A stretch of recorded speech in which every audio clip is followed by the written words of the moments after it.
Let's see how many characters in DC Comics are LGBTQ.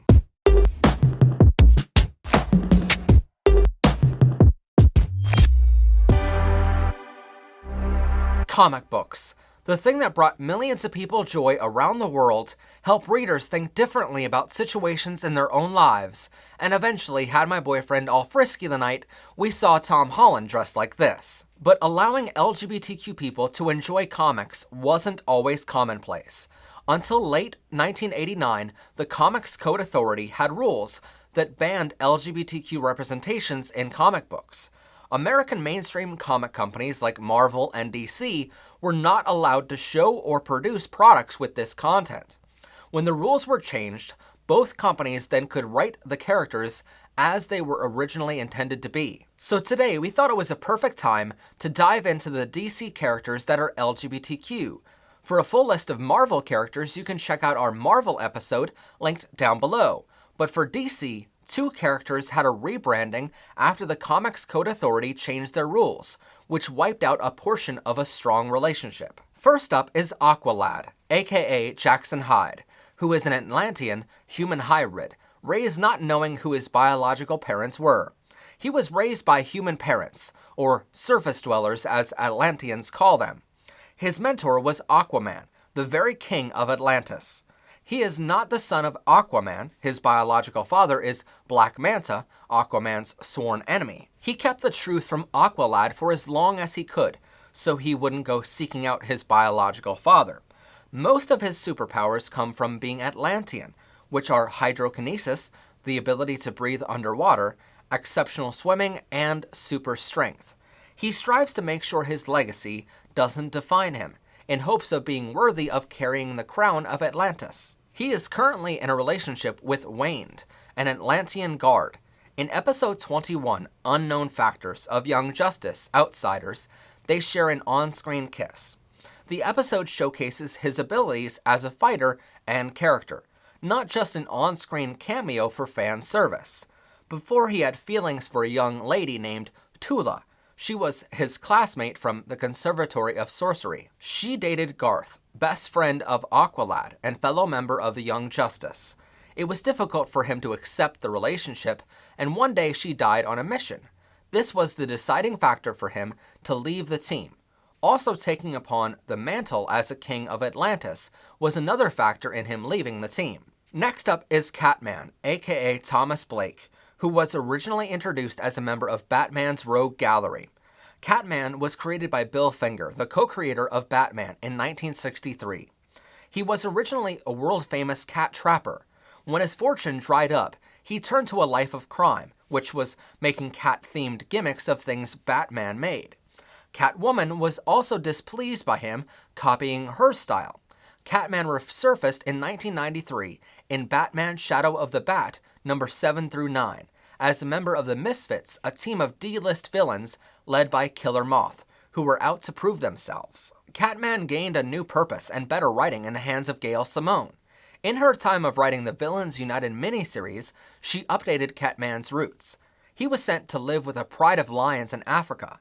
This reformed Blake from being an out-of-shape loser into a highly trained fighter and a refined moral code. During this time, Simone wrote that Catman was sexually involved with Cheshire and flirted with Huntress. During this miniseries, Catman and Deadshot shared dialogue with lots of sexual innuendos, which led many to speculate that he was bisexual. This was later confirmed in Secret 6 number 1 in 2015, where in the very first scene Catman is sitting in a bar, accepting the attention of a woman and a man. Next is Harley Quinn, who was formerly known as Dr. Harleen Quinzel. She was once a psychologist at Arkham Asylum in Gotham City. Here is where she met the Joker. She fell madly in love with him. She helped him escape the asylum and became his sidekick. In time, she realized Joker was holding her back, and his abusive nature was taking its toll. She struck out on her own and became an entrepreneur.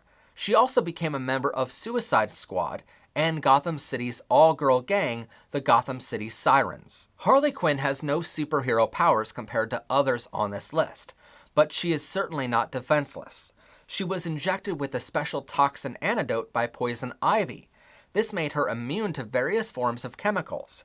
The injection also made her durable and gave her enhanced strength, which makes her more formidable in hand-to-hand combat. She is also well known for wielding her giant mallet and has 2 hyenas to act as attack dogs and companions. Her mental instability also hinders her genius-level IQ. Next on our list is Poison Ivy, who was formerly known as Pamela Lillian Isley. She was a botanist who studied under Dr. Jason Woodrue. She was seduced by him and allowed experiments where he would inject her with poisons and toxins. This led her to becoming insane and being hospitalized for 6 months. When she realized his affections were just smoke and mirrors, she was enraged. She killed him with her toxic kiss and set his laboratory ablaze. Poison Ivy has the ability to control plants, influence men with her pheromones, resist all toxins and poisons, and last but not certainly least, she can kill with a single kiss. She wants to bring power back to plants, and to exert her powers over any man that gets in her way. It seems that Batman is able to resist her charms, and this fascinates her. A downside to her powers is that she must be exposed to sunlight regularly, or she will shrivel up and die just like a normal plant. In 2015, in Harley Quinn comics, Ivy was revealed to be in a romantic relationship with Harley. The official DC Twitter page said the following with the announcement: "The relationship does seem to be one-sided at times, with Poison Ivy showing more affection to Quinn than she shows in return. This is caused at times when Joker comes back around for his own selfish reasons. Harley Quinn is capable of being dedicated to Poison Ivy. One time when Poison Ivy was killed, she needed to be reborn from her plants that had captured her essence. Harley Quinn looked after her during the entire process. There are also several moments in the Harley Quinn cartoon." Next up is Batwoman, aka Kate Kane, who is the cousin of Batman. Her parents were both career soldiers for NATO. She has a twin sister named Elizabeth. On one of her birthdays, both of them, along with their mother, were kidnapped by the enemy. Her father, Jacob, was only successful in rescuing Kate. She mostly joined West Point Academy to follow in her father's footsteps. It was at West Point where she fell in love with her roommate, Sophie. Unfortunately, this romance did not last long. When the Academy caught wind of her homosexual relationship, she was dishonorably discharged. Only she was discharged and not Sophie, because she refused to tell who she was with. One night, she was out partying too hard and was apprehended by the police. This is how she met GCPD, Gotham City Police Department officer Renee Montoya. Her relationship was also short-lived after Renee found out that Kate never completed high school. The former West Point Academy cadet was inspired by the Dark Knight's example after he rescued her from a mugger. She is open about her sexuality. Her father is supportive of both her sexuality and her crime fighting. Her costume of red and black is to represent the Hebrew war colors. She protects Gotham City's citizens regardless of whether they respect her or not. Kate's father helps her coordinate missions from their homemade command center. She doesn't have superpowers like other superheroes do. That said, she is far from incapable of being called one. She is a master of hand-to-hand combat from her time at West Point and mentorship from her father.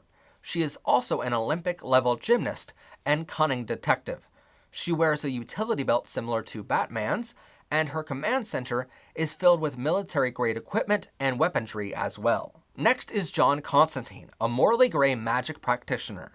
Even though he is a notorious conman with a large body count with a love life to match, underneath it all, there is a man that tries to do the right thing. His sister, Cheryl, and himself live with their aunt and uncle in the English countryside, away from their alcoholic father. Only after their father died, John learned of hidden talents in his bloodline. His ancestors are part of a line of magic users known as the Laughing Magicians. They have the power of synchronicity, the ability to track the gods. During his short-lived band Mucose Membrane, he tried to contain an out-of-control summoned monster. By accident, he summoned the demon Nergal. After the disastrous occasion, he was forever changed, and he traveled the world looking for occult problems to fix or profit from. Even though he is an expert magic user, he prefers to use his cunning rather than spells during combat. He is also an accomplished con artist and skilled in manipulation and bluffing. John's blood is also tainted from blood transfusion from a demon Nergal. This demonic transfusion makes him immune to many illnesses and provides defense against certain occult creatures like vampires. The transfusion also decelerated his aging process and heightened his physical resistance. Most of his relationships don't last long, though. He has had a long list of males and females that he's had relationships with. John has a strong sense of self-preservation, and this gets in many aspects of his decision-making. Like in Forever Evil Blight, he loses his closest friend and romantic relationship, Santana. In this situation, he chose to be a coward, rather than save her and his friends. This ultimately results in him losing Justice League Stark's home base. John also once thought he slept with the devil himself, but the devil says, quote, he's beneath his standards. In previous shows and movies made in the early 2000s that had Constantine as a character, his sexuality was never properly portrayed. The CW series DC Legends of Tomorrow does showcase the character's bisexual nature, the way it should have always been portrayed. How about one single kiss fixing the holes in that plot?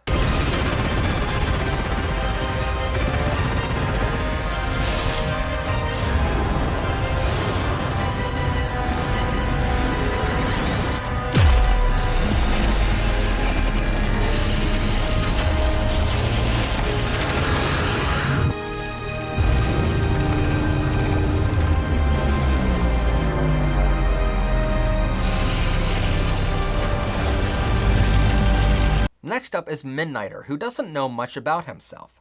His life before the constant experimentation and receiving implants is shrouded in mystery to him. When he left, he was altered in inhuman ways. The implants provide him with superhuman speed, resilience, durability, and strength. The greatest skill in his arsenal is the ability to predict the outcome of a battle before it happens. He knows every possible outcome before it even starts. His strong sense of justice, no matter the cost, makes him prone to be more violent than other people. One of the few things he knows about himself is that he is gay. He is an off-and-on member of Stormwatch.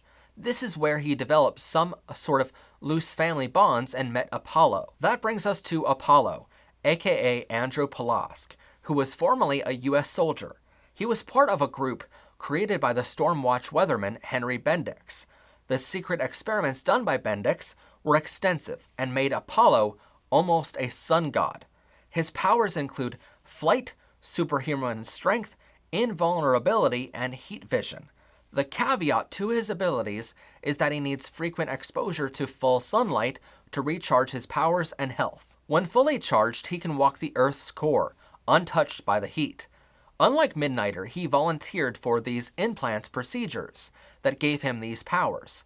Apollo also has lost all memory of who he was before his recruitment into the team. They met during their time in Stormwatch. Apollo was the team leader of the first mission with the rest of the team. He froze up when members of the team were being killed in front of him. Midnighter managed to get the two of them out of the harm's way. And then they realized the weatherman Bendix wasn't sending an extraction team. They escaped and laid low for the next 5 years. Trying to avoid the always watching eye of the Stormwatch headquarters, they fought to better the world on a smaller scale. During this time, they also came together as lovers. After Bendix was killed and a new weatherman named, they were also able to live out in the open once again. Both of them were recruited into a group called the Authority. Warren Ellis and Brian Hitch's run on the Authority earned a GLAAD award for a positive portrayal of Midnighter and Apollo's same-sex relationship. In the Authority's number 29 in 2002, written by Mark Miller and Frank Quintanilly, is the marriage issue of Apollo and Midnighter. Later, they adopted Jenny Quantum. But when DC Comics did a reboot of their entire comics line, called the New 52, it seems they wiped out all mentions of them being married and adopting Jenny Quantum. In the reboot, they are still dating but never raised Jenny. Last but certainly not least is Robin. Now, in the comics, there has been more than one Robin over the years. Only the newest Robin, named Tim Drake, is the Robin we will be talking about in this video. Another alias for Tim is Red Robin. not to be confused with the fast food chain with endless fries. Tim Drake grew up in Gotham City, and he was obsessed with Batman and Robin while growing up. His detective skills led him to deduce Bruce Wayne and Dick Grayson were his childhood icons. Tim never intended to pick up the mantle as Robin, but when the opportunity arose, he didn't turn it down. With Tim Drake coming out, this makes him the first out member of Batman's immediate crime-fighting family in 15 years. The last was Batwoman, by the way. Tim Drake has no real superpowers like other heroes on this list, but his skills of being an exceptional martial artist, cunning combat strategy, brilliant detective skills, peak agility, customized weapons, and being a computer genius make him no slouch to go against. We cannot forget to mention his caring nature, or heart as it's normally referred to.